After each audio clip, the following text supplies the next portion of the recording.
The parents who hired a hitman to murder their 16-year-old daughter.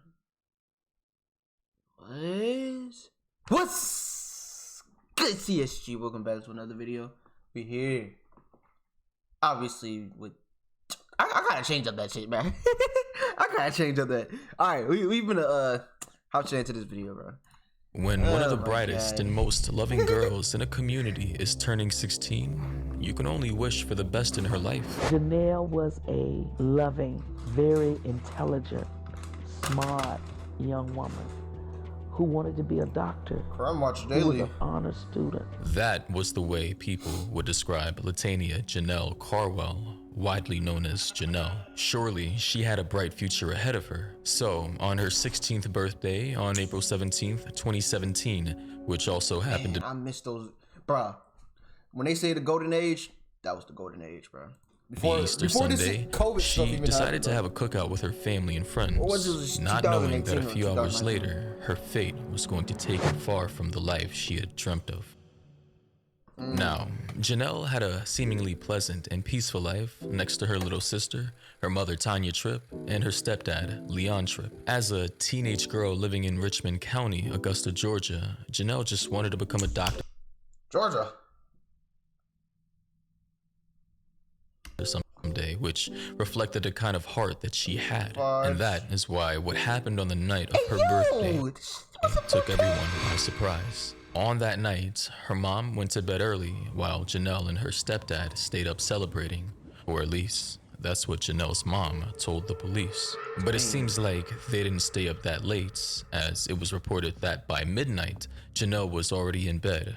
However, a few minutes later, she was woken up by her stepdad, who asked her to go with him all the way to Clarks Hill, South Carolina. And since it was only a 28-minute drive, it didn't seem like that big of a deal to her, except that it was almost 1 a.m. in the morning. So you all may be wondering, why would he need his stepdaughter's help at this time of night? What stepdad wanted his daughter to go with him to help another guy at 1 o'clock in the morning? He said he was going to help a friend who was having problems with his car. That's a red flag and right there, since bro. Leon didn't know how to use his phone or even Google Maps, he probably thought it was a good idea to take a tech-savvy young woman to help him out. But then, the next day, when Janelle and her stepdad didn't make it back home, her mom started to worry. And just like any worried mom, she called the police to inform them of what she think may have happened. I've been calling and texting and leaving messages and nothing. Janelle and her stepdad had officially gone missing, and they were not picking up their phones. During the month that followed this awful event, Pastor Angela Hardin took the case to social media, pleading for clues and going live on Facebook with Janelle's mom, Tanya Tripp. And if the worry of a missing child wasn't enough already... Bruh. If a child is missing, you gotta get on it ASAP. I don't care what happens about these laws, bro. I hate these. You already know what I'm about to say, bro. You already know, bro. I'ma just keep my chill. But the laws are just like, all right, bro. Mrs. Tripp then revealed that she had an ongoing battle with brain and lung cancer that prevented her from going with Leon the night he and Janelle went missing. I was inhaling too much of the smoke. He took advantage of that, told me to go in and he the house knew. and lay down. So I did, because I couldn't breathe, said the pleading mom.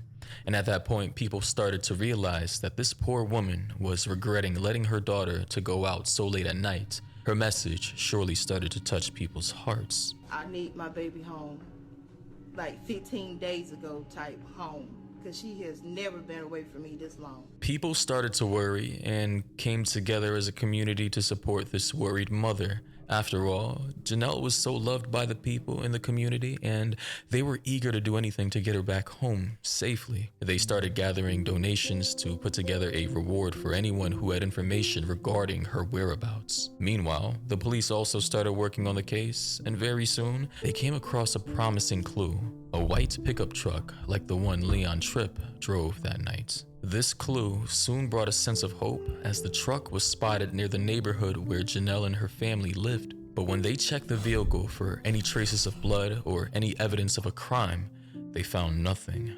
So they decided to step up their search and track the victims' phones. And to the surprise of local authorities, the phone records showed that neither Janelle nor her stepdad had been in Clarks Hill at all, which is the place where Janelle was supposed to help her stepdad out to fix his friend's broken car. And what made this even more alarming is the fact that a now 16-year-old teenage girl who used to be so active online had gone silent on all her social media accounts. Clearly, at this point, something was very wrong. Did someone steal her phone? Had something else happened along the way? Did someone steal their car and drop them off somewhere else that prevented them from getting back home? There were so many questions up in the air and no clear answers to any of them. But all of that was about to change as soon as someone came forward to say that Leon, the stepfather of Janelle, had been spotted in a location, but without the presence of his stepdaughter. And soon enough, it was confirmed that Leon had spotted in Atlanta, Georgia. With friends and contacts all over Atlanta, it seemed reasonable for Leon to go there, except for the fact that he was making these trips while people were looking for him and Janelle. So, it was time to track down Leon, but before doing that, the detectives involved in this case decided to dig a bit deeper into his past. It didn't take long for them to realize that in the past, Leon Tripp had been in prison due to assault charges that had something to do with cruelty to children. And on top of that, he had met Tanya while he should not be like 50 feet away. He should be 50 feet away, bro. Like, what? Come on, bro. Was still behind I'm not bars. saying you gotta like the two then fell in love dig and deep into like, you know, your lover's past, but like, bro, that's something that you gotta look out for. Even got married while he was still like, in if you prison. see signs, And in fact, bro, as soon as he got out of jail, he went to go live with Tanya and her family right away. It was definitely not the best place for a child like Janelle or her sister to be at. And now that law enforcement had this information in hand, Leon Tripp automatically became a wanted person, and officers got a warrant for his arrest on kidnapping charges. Finally, the truth was slowly coming to light. But there was just one person who didn't seem okay with any of this, and that person was Tanya Tripp, Janelle's mother. She did show concern for her daughter, but when I asked her, hey, investigators believe that he's taken her, she was very defensive. Everyone was concerned about Tanya's reaction to the news. I mean, obviously, she didn't want to think the worst of her husband, but at the same time, she had to understand that he was the one linked to her daughter's disappearance. So, shouldn't she be a bit more concerned? Was she blinded by love? Was she in denial? It's both. Was she delusional? Or was it something much worse? However, soon after that, it didn't take too long for things to make sense and for the pieces of this puzzle to come together. As investigators followed through and connected the dots, they naturally came to find Leon Tripp at a U-Haul facility in DeKalb County. And sure enough, the man was not alone, because right beside his side, there was Tanya Tripp herself. We were extremely shocked when we found her and him actually together, and that's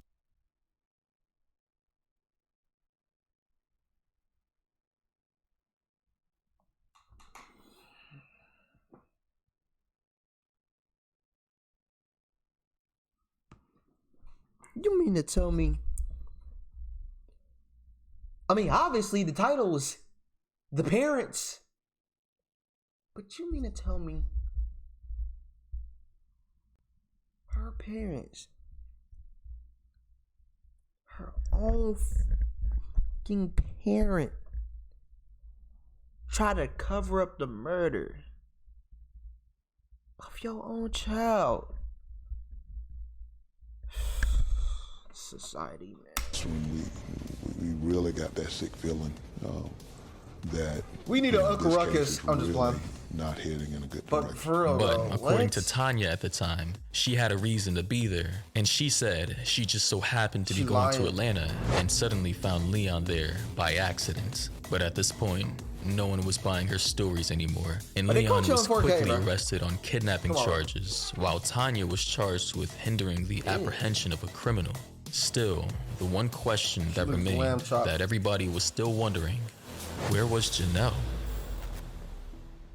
Now, while the authorities kept trying to find answers to this question, other clues began to become clearer. For example, when Tanya told the police that Janelle and her stepdad had gone missing while going to Clarks Hill, South Carolina, what Tanya was actually doing was just sending the authorities in the wrong direction, buying more time for Leon to take Janelle wherever it was that he had taken her. Moreover, it was discovered that Tanya didn't have cancer at all. She had just made the whole thing up. This revelation obviously got many people upset, and Tanya just kept digging herself into a deeper and deeper hole of lies. As she was processed, she gave different interviews with slightly different stories.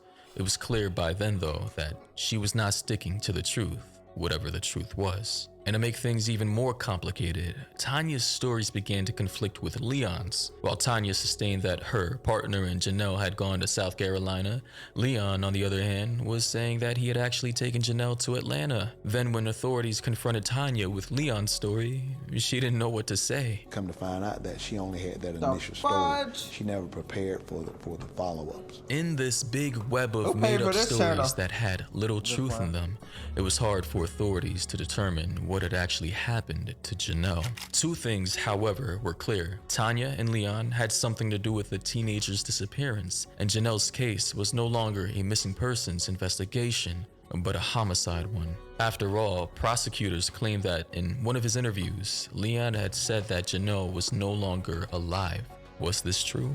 Or was it just another made-up story? Disturbingly, the truth came to light a little less than a year later, in late March 2018. This truth wasn't pretty, and it was definitely not what people were expecting.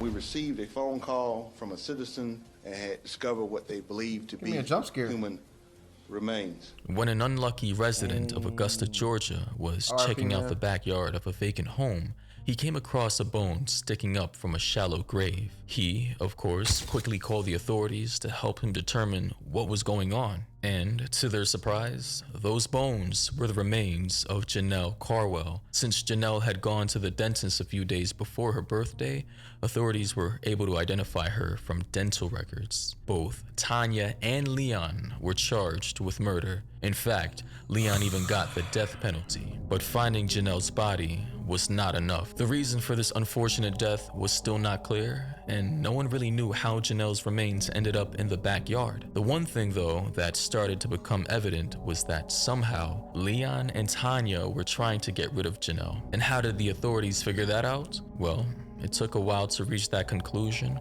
but finally, with enough proof, a motion was filed in June of 2020 by the prosecutors of this case, claiming that Leon and Tanya had unsuccessfully attempted to use a hitman against their own daughter on 3 different occasions. One in September. What? On your own daughter, bro? What? There's no way. Like, bro, I could never do that. I could never do that, bro. If I put my... Bro, I would never, bro. Of 2015, then 3 months later in December 2015, like, how do you have and one that more type of time dog? in October 2016. Why would these parents do that? Well, as of right now, no one really knows for sure, as this case is still open. But it is quite shocking to see how these attempts are so close in proximity to Janelle's 16th birthday in the first quarter of 2017. Perhaps they decided to take matters into their own hands after this hitman failed them multiple times. As of now, though, Leon and Tanya are still in jail, waiting for their respective separate trials that have been constantly pushed back, probably due to C-19 and the fact that Leon had changed attorneys more than a couple of times. It seems unlikely that these two will ever tell the public why they did what they did. I mean, they're not expert liars, but they're surely stubborn when it comes to standing by their made-up stories. As for the community of Richmond County in Augusta, Georgia, Janelle's absence left a hole in their hearts, but the efforts they made were not in vain, even when Tanya didn't even have the best of intentions, and all the unused reward money they collected was used to award the Janelle Carwell Scholarship to 3 high school students in 2019, the year that Janelle was supposed to graduate and start college to one day become a doctor. However, Janelle's bright and charming personality definitely left a mark in the lives of many people, and they just hope that justice is swiftly served to punish those who hurt her. What?